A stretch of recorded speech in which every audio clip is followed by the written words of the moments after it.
Okay.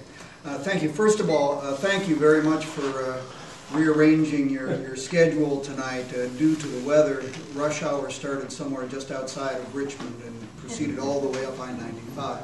Let me tell you a bit about myself, if I could first.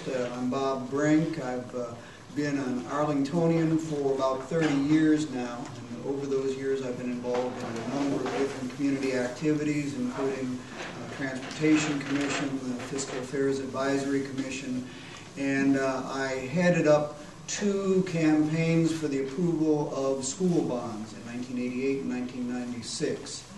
What I'd like to do tonight is to talk to you about some of the things that have gone on in the past 2 years since I last stood for election and what we face in the coming years. Over the past 2 years, Virginia, like the rest of the nation, has felt the effects of the worst economic downturn since the Great Depression. No state has been immune from this, of course. And at the same time that revenues declined, the need for safety net services, from food banks to medical care, has increased. And this economic reality is what's going to dominate the General Assembly session when we go back down in January.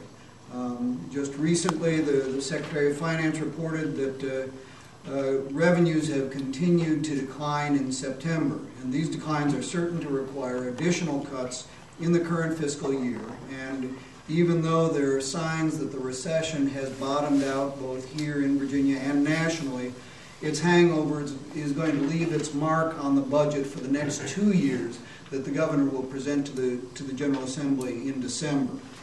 So looking down the road, our challenge will be twofold. First of all, to meet our current fiscal responsibilities, because unlike the federal government, we're required to balance our budget each and every year, and then to be sure that we maintain the essential services of government on an ongoing basis.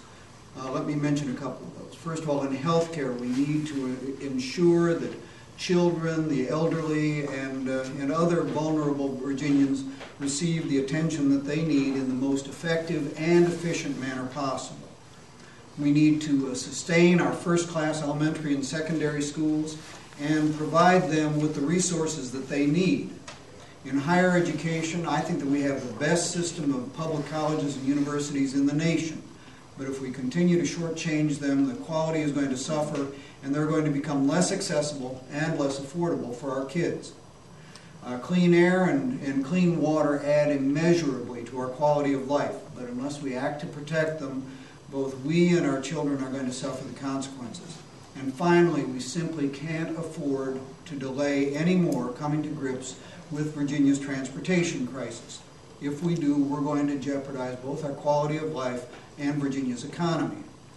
I talk about these and many other issues at my campaign website, www.bobbrink.org, and it's listed on my grip card over there if you would.